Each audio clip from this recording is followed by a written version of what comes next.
Bagna Agsapa, Baguio City. We are privileged to have two of the most influential men in Baguio City's tourism.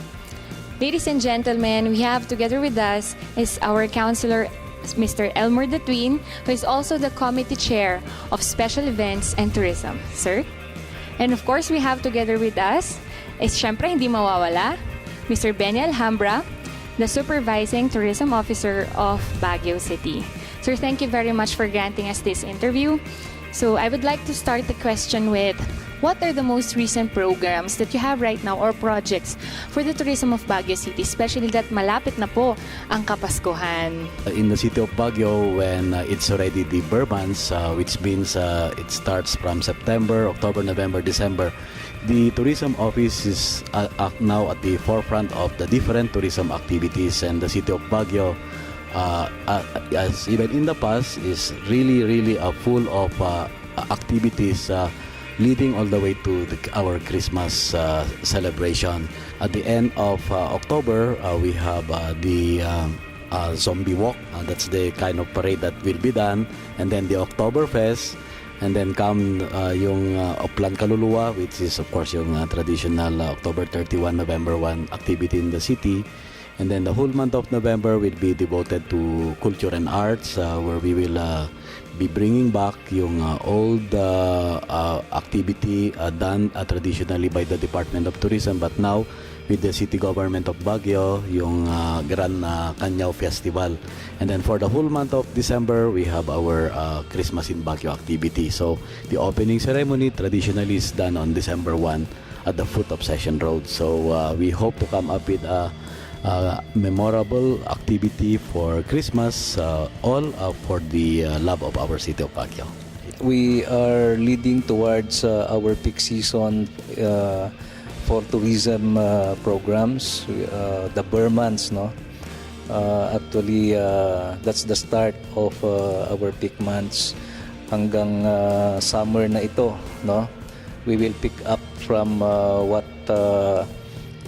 we had during the rainy season, and the Family Day program or Good Citizenry Day program is a nice way to start with these peak season months starting October, and then at the end of towards the end of October, we have of course a city-supported Oktober Fest program.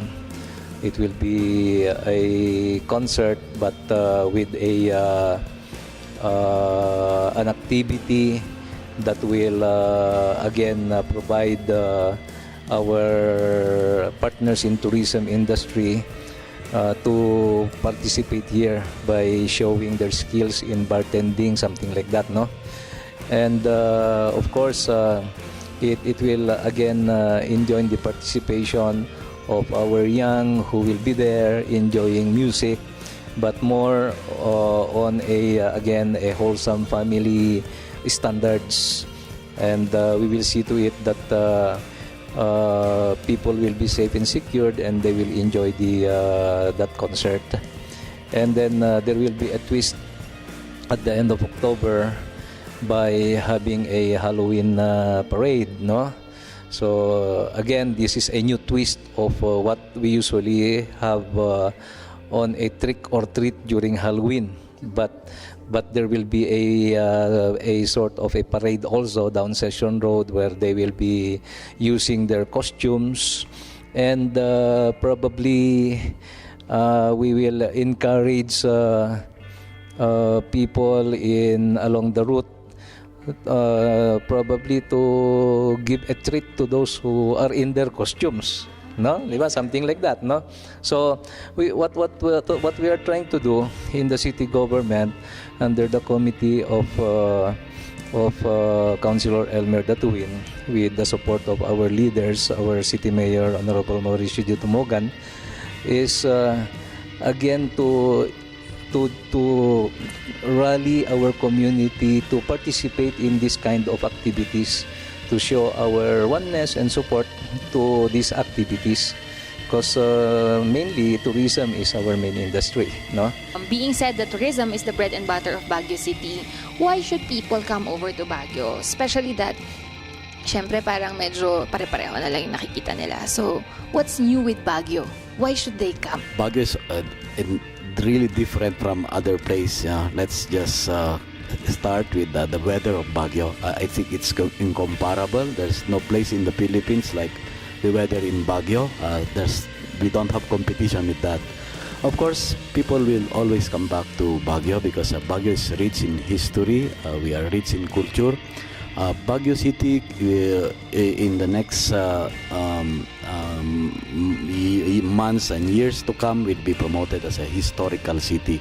Our history is also one of the richest in the entire country. From the time of the Philippine Revolution to the war in the Philippines, Baguio City has played a part in all this memorable part of our history.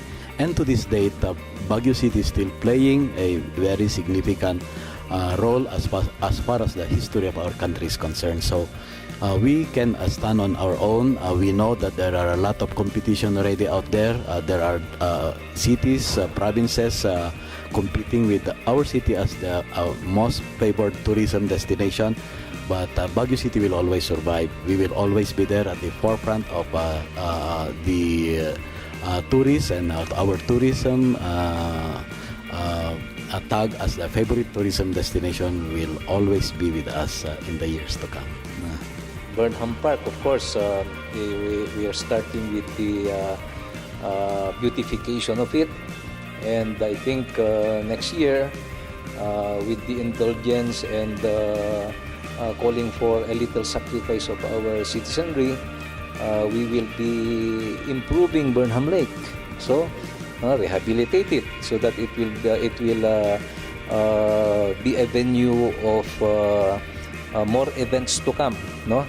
And then other parks for that matter, where we will be joining three parks within an area: Botanical, Wright Park, Mansion House up to Mines View.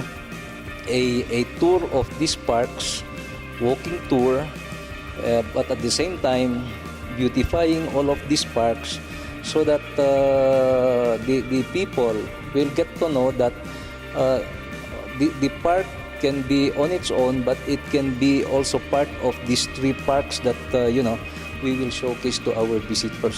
So these are the things that we are doing, the physical attributes that we have. Maraming salamat po. Baguio City, agdi tinulong tayo, kakapamilya. Let's call everybody to come to Baguio City. People from outside the Philippines or even inside the Philippines to enjoy Baguio City, not only as a location for summer, during summertime, but also a location for families and loved ones. Thank you very much. Kakabsat, kakailian, umay kayo nito Baguio. Let's talk. Thank you.